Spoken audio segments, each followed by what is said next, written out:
Muheet from Kashmir Box and Sahiba, my old friend Sahiba of HelloMeets. First of all, Sahiba, how do you manage to get such interesting people time after time?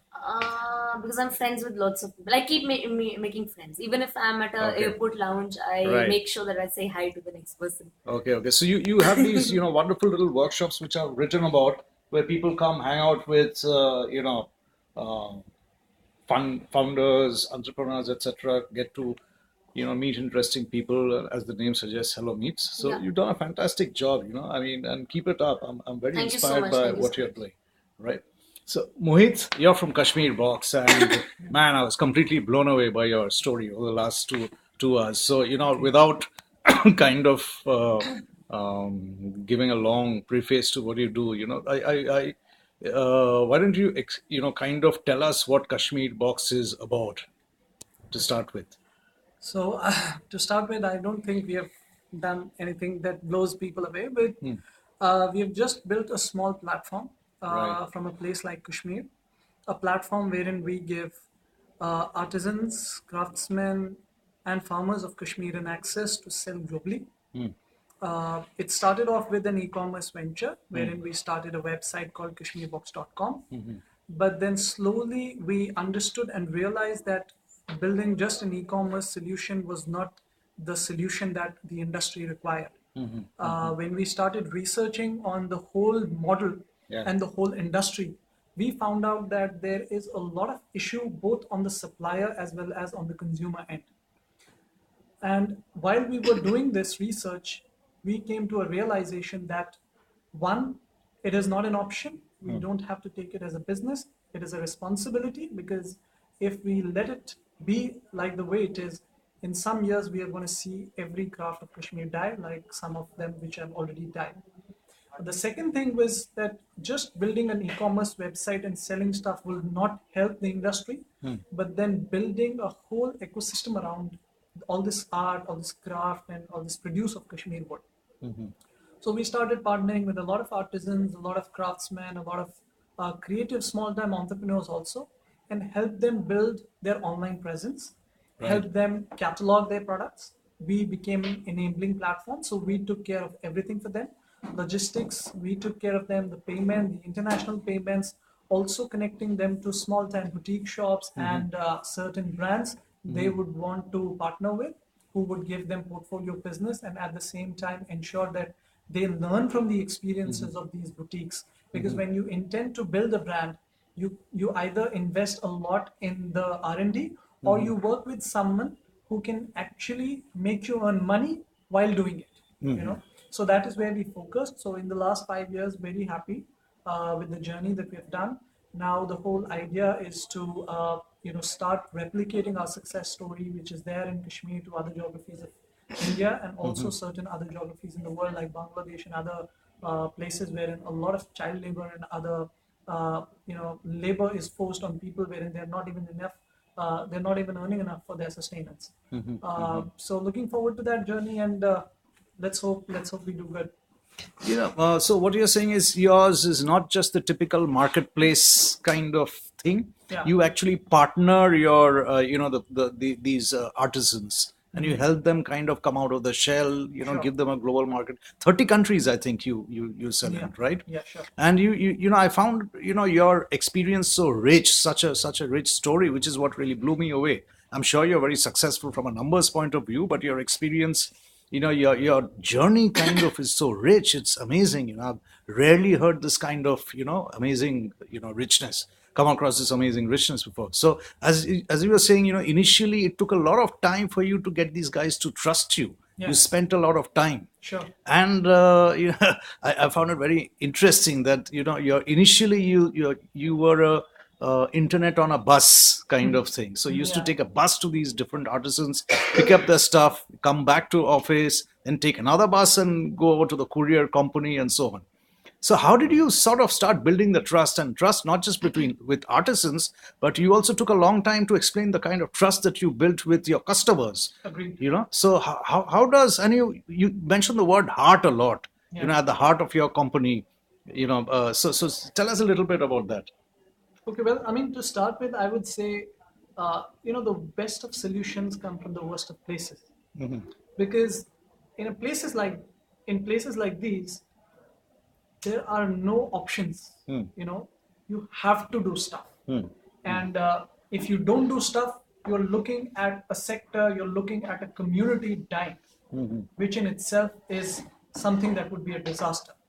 So when we look at Kashmir Box model, and when we realize that although there is a huge potential for art and craft of Kashmir, both in India as well as outside, it's a $5 billion annual market share for the products of Kashmir, but still the artisans that we researched and worked with and talked to said they were earning anywhere between 80 to 150 rupees a day, which would translate to around 5,000 rupees a month. Now imagine someone Sorry to interrupt. You mentioned that a lot of these artisans, children, were ashamed to tell their classmates, young friends Absolutely. that. I mean, if your parents are just earning 4,000 a month, why would you tell anyone that your father is an artisan?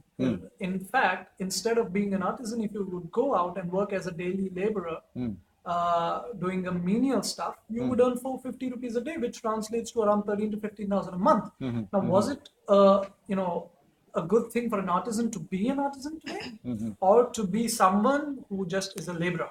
So there was a lot of taboo associated with it. So the kind of solution we had to build had to take into consideration all of this. And at the same time, as I said, because these vendors of ours, these artisans are at the heart of the company. So we really wanted to ensure that they have a good standard of living.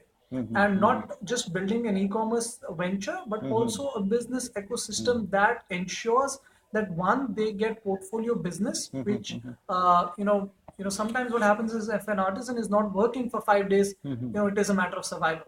Right. So really start building a platform wherein we ensure that they get portfolio business, their income is improved at least to 1.5 to 2 times to what they have right now, but traditionally moving on to around 4 to 5x, which they currently have. Amazing. And we have been successful, alhamdulillah, with a couple of them. We have taken a pilot, and we ensure that every single day we sit and reflect on what more we can do to improve the standard of living for these artisans. 10% of our equity also in our company is we have kept a 10% equity for these artisans, so that apart from the direct benefit that Kashmir Box gives, and a profit percentage in the sale which goes directly into their bank accounts, as which we are working on currently. We have kept this 10% so that we can help them with their children education or maybe marriage, etc. That's something that we have worked on. And apart from that also, because a lot of community that has been buying Kashmir for a long time, 40-50 years, today is always an ambiguity when they are buying Kashmir. Whenever you're going to buy a Pashmina shawl, you're not very sure whether you're buying a genuine Pashmina or not. Whenever you're going to buy Kashmiri saffron, although you would love it, it's healthy, but you're never really sure whether this is mixed with some low-graded Iranian saffron and then sold in the market.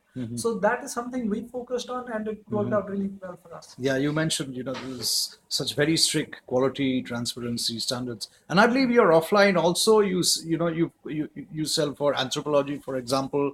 There are many retail chains that you've kind of connected with. So it's not just online. Sure. So so for from the very beginning, what our focus has been is to build a marketplace that's not only online, but a platform which is and will always be omni-channel. So we work both on online as well as offline markets.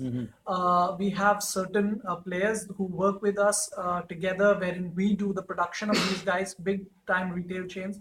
Some Bollywood designers also we are working with. Right. Abu Jani, etc. I think I saw on your website. Right. Yeah. So from that perspective, it gives us a learning so that we can start understanding what trends are. If you see Kashmir for a long time now, there has been no design intervention. Right. So we would want to essentially work with these designers to get that input, get that information in place, and also with time develop products in terms of working with our own supply chain, our own artisans, and build products for them, give them input so that they create a better product. A product that is in line with today. Sorry. Sure. I believe you're going to start a design cell, some kind of a design hub in Delhi very soon. A lot of designers are going to do this, quote unquote design interventions, as you mentioned. Yeah. Also, what I found very interesting and exciting is, you're going to work across geographies, from Cambodia to, Bangladesh to, I think you mentioned an African country. Senegal or Yeah. whatever. So, there's going to be a lot of these cross cultural, cross, geography collaborations. I found that very interesting. I think, I mean, the way we look at it is just that the human evolution was with cultures, right? So Right. a lot of cultures mingled up, new cultures sprung up. So why don't we do it with our crafts? So, the problems that we faced in Kashmir and the problems the artisans are facing, I'm very sure every other artisan in the world faces that issue. So if they're able to build a solution that is so strong that you build a bottom-up approach, the model can be successfully replicated in other geographies. So now, after we build certain scale, we would want to look at, as you rightly said, we are working on a design center right now, building some designers, hiring some designers, and building prototypes for different markets. We get an opportunity to bring in different cultures, different crafts, and merge them with the Kashmiri craft, and merge different cultures together, different crafts together, and create a kind of a product that is not just a product but a story in itself, and which would also appeal to the masses. And we create a new product which is not traditional, very conventional, very upmarket, something that you would want to have in a very modern kind of a flat that you may reside in today. Okay, I think I've taken a lot of your time. Thank you very much. You've been very generous, especially, the just concluded workshop also. I mean, you gave us such fantastic tips about customer retention, about storytelling. I found that very, very interesting because I have a content background also. And like I said, I mean, it was an amazing learning experience for me at my age from you. No, Okay. it's honestly, I would love to learn from you as well. But whatever we have learned in the experience of 5 years of working in Kashmir Box, Right. I'm happy that I could share it with people. And Yeah. if anyone could take some cue out of it, it is my work. Is You're completely self-made. And I was saying a little earlier, it was interesting that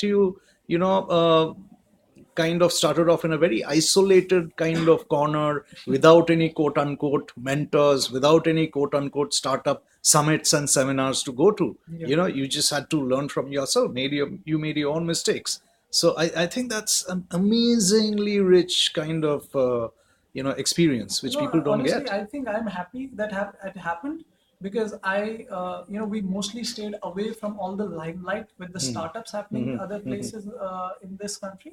So we really focused on, building a strong business rather than, just going after valuations and just going after investors. And then, so what we really focused on in these years has been building a passionate community, a Correct, community that correct. strives to get the glory back into Kashmir art and craft, work a lot on it. So from that perspective, also we see a lot of our customers, willing to wait for the kind of product we You sell. mentioned people waited for 4 months, 5 months when the Sometimes floods 3 months, were 4 months. happening. Yeah, I mean, Right. in flood times. So a lot of customers had mailed us directly. They had mailed me that whether our team is fine or not. So we could only reply maybe 1.5 months later. But then that kind of experience gives you an understanding of what beautifully the community that you have built has been crafted. I mean, they care for you. It's not just a buyer-seller relationship. It's a family, right? So Right, we right, treat right. our customers as our family. And to this date, there are issues. There are issues with customers. Sometimes I get involved myself and talk to my customers and try and understand their problems. Try and find solutions for them. So that very element of having a heart in the company, feeling for the customer, is something that is very important in building a business. Okay. Thank you so much. I It's a can't pleasure. thank. Thank Look you forward so to much. catching up again. Sure. And I'll just end with Saiba. Saiba, can you tell us what HelloMeets is about? So HelloMeets is about helping people with same interests meet through meetups and also some practical hands-on workshops. Okay. And I started with this because I used to love meeting people, and I was writing Where are a you book from? earlier. I'm also from Kashmir. Okay. Yeah. All right. Okay. And so you moved to Delhi to study or something? Yeah, to do my Okay. college. Okay. All right. So I'll tell you why I like HelloMeets. You bring very interesting people like this gentleman here Yeah. to share the hands-on experience with a Yeah. small, intimate group of people, most of whom are entrepreneurs, I think, very young entrepreneurs. And so I've been to a lot of large summits, etc. Okay, but this is something that plugs in straight away into my head, and I remember these lessons for a long, long time. Yeah. Yeah. So what's next?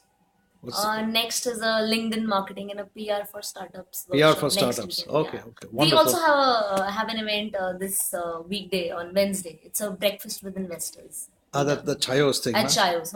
I met the Chayos founders this morning. Yeah, I Okay. saw your Yeah, update. yeah. Raghav or Nitin? I can't remember the names, Okay, but okay. very interesting people. Yeah. But this is the most interesting man I've met Yeah. today, and I hope I'll see him Even I again. feel the same because I keep meeting, funded startup founders. Right, But there's right. some founders who are like, jinko dekh ke you Yeah. feel like they'll do something Yeah, with their yeah, life. yeah. No, no, I like his journey, and I Elevate. didn't ask him one question about Yeah. kitna percentage, kitna valuation. Those are not important. I mean, look at his Yeah. journey. Look at the incredibly rich tapestry that he's kind of woven over the last 5 years. Yeah. Amazing, inspiring. So on that note, I have to end somewhere. Otherwise, I mean, I Yeah. can do a 3-hour movie on him, but Yeah, yeah. people might not watch.